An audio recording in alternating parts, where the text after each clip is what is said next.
ભરૂચની નવજીવન વિદ્યાલય ખાતે મુંબઈના મહારાજા છત્રપતિ શિવાજી વસ્તુ સંગ્રહાલય દ્વારા મ્યુઝિયમ ઓન વ્હીલ્સ કાર્યક્રમનું આયોજન કરવામાં આવ્યું હતું।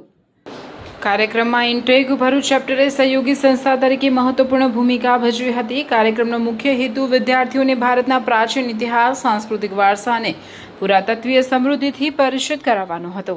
કાર્યક્રમની શરૂઆતમાં ઇન્ટેક ભરૂચ ચેપ્ટરના ડોક્ટર વંદના સેઠીએ વિદ્યાર્થીઓને ભરૂચના ઐતિહાસિક અને સાંસ્કૃતિક વારસા અંગે માહિતગાર કર્યા હતા। તેમણે ભરૂચના પ્રાચીન ઇતિહાસને સિંધુ ખીણની સંસ્કૃતિ સાથે સાંકળીને ભારતની ગૌરવશાળી પરંપરા અને તેના ઐતિહાસિક મહત્વ પર પ્રકાશ પાડ્યો હતો। ત્યારબાદ મહારાજા છત્રપતિ શિવાજી વસ્તુ સંગ્રહાલયના પ્રતિનિધિ ગૌરવ જાદવ અને ઋતુજા કાલે મ્યુઝિયમ ઓન વ્હીલ્સની સંકલ્પના સમજાવતા જણાવ્યું હતું કે દેશભરના વિદ્યાર્થીઓ સુધી સંગ્રહાલયમાં રહેતા અમૂલ્ય વારસાને પહોંચાડવાનો અનોખો પ્રયાસ છે।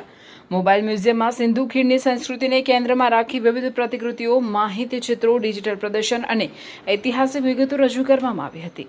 વિદ્યાર્થીઓ ઉત્સાહપૂર્વક સમગ્ર પ્રદર્શન નિહાળી પ્રાચીન નગર આયોજન, જીવનશૈલી, કલા, હસ્તકલા તેમજ ભારતના સમૃદ્ધ સાંસ્કૃતિક વારસા વિશે વિસ્તૃત માહિતી મેળવી હતી। કાર્યક્રમ દરમિયાન વિદ્યાર્થીઓમાં ઇતિહાસ પ્રત્યે જિજ્ઞાસા, સંશોધન વૃત્તિ અને સાંસ્કૃતિક વારસા પ્રત્યે જાગૃતિનો સંચાર થયો હતો।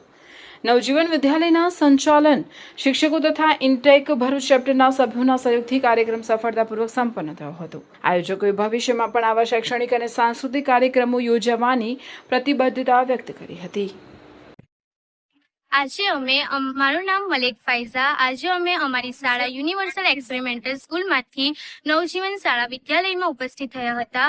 ત્યાં મહારાષ્ટ્ર રાજ્યના મુંબઈ શહેરમાં આવેલ છત્રપતિ શિવાજી વસ્તુ સંગ્રહાલયના સભ્યો ઉપસ્થિત થયા હતા। તે લોકોએ અમને આપણી ભારતીય સંસ્કૃતિ વિશે માહિતી આપી હતી અને તે લોકોએ એક પ્રોજેક્ટ તૈયાર કર્યું છે, તેનું નામ છે મ્યુઝિયમ ઓન વ્હીલ।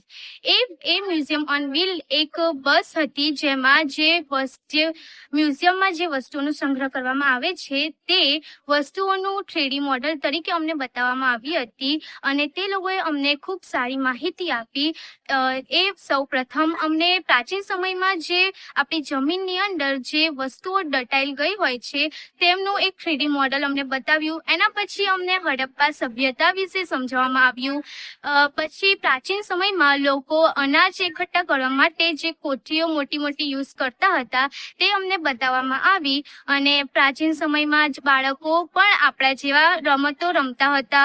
પ્રાચીન સમયમાં તે લોકો પણ માટીના રમકડાઓને યુઝ કરતા હતા, તેનું એક 3D મોડેલ અમને બતાવવામાં આવ્યું હતું અને તે લોકોએ અમને આટલી સરસ માહિતી આપી તે બદલ હું એમની આભારી છું અને આપણી ભરૂચ શહેરમાં આવા પ્રોગ્રામો યોજાતા રહે અને તેથી અમે બધાને આનંદ થાય છે, તેથી હું એમની આભારી છું। Thank you.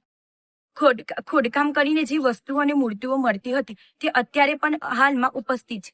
જે આપણે જે વસ્તુ બનાવતા હતા તે 3-4 વર્ષમાં તૂટીને નાશ થઈ જાય છે, પણ આ તો 300-400 વર્ષ પહેલાની મૂર્તિઓ યા એમના જે રોજબરોજની વસ્તુમાં રમકડાઓ જે કોઈ પણ એ લોકો રમત રમતા હતા તે બધી વસ્તુઓ ત્યાં ઉપસ્થિત હતી। એ વાત તો આપણે જાણી લીધી છે, પણ હવે એમાં આપણાને 300-400 વર્ષ પહેલાની મૂર્તિઓ અત્યારે ઉપસ્થિત જોવા મળી છે, એમને કોઈ પણ નાશ થયું નથી અને ત્યાં પહેલાના હમણાં આભૂષણો જોવા મળે છે। ત્યાંના સમયમાં આભૂષણો જોવા મળતા ન હતા, ત્યારે નદી કિનારાથી જે મોતી મળતા હતા તેમના આભૂષણો પહેરતા હતા અને બંગડાઓ એટલે કે નેકલેસ એટલે આભૂષણો પણ ત્યાં અમને જોવા મળ્યા હતા। પ્રોજેક્ટરો દ્વારા અમને ત્યાં આ બધી પૌરાણિક વસ્તુઓની માહિતી મળી આવી છે। तो ये जो बस है वो मुंबई के छत्रपति शिवाजी महाराज वस्तु संग्रहालय से आई है और इस बस का नाम म्यूजियम ऑन व्हील्स है। तो ये प्रोजेक्ट ऐसा है कि सब लोग ही मुंबई म्यूजियम देखने आ नहीं सकते, इसीलिए हमने बस में एग्जीबिशन एक प्रदर्शन लगाया है और ये बस महाराष्ट्र और महाराष्ट्र के आजू-बाजू के राष्ट्र में घूमते रहती है। ये एक ट्रैवलिंग एग्जीबिशन है, इसीलिए हम उसे म्यूजियम ऑन व्हील्स बोलते हैं। ये म्यूजियम ऑन व्हील्स अभी गुजरात के अहमदाबाद और अभी इस हफ्ते भरूच में अलग अलग स्कूल्स और सेंटर्स में जाने वाला है और बच्चों को सिंधु सरस्वती जो एक प्राचीन सभ्यता है उसके बारे में कुछ जानकारी देने की कोशिश कर रहे हैं। तो इस बस में हमने एक्चुअल रेप्लिका प्रतिकृति है और इन प्रतिकृति के द्वारा उस सभ्यता की जानकारी हम बच्चों तक पहुंचाने की कोशिश कर रहे हैं।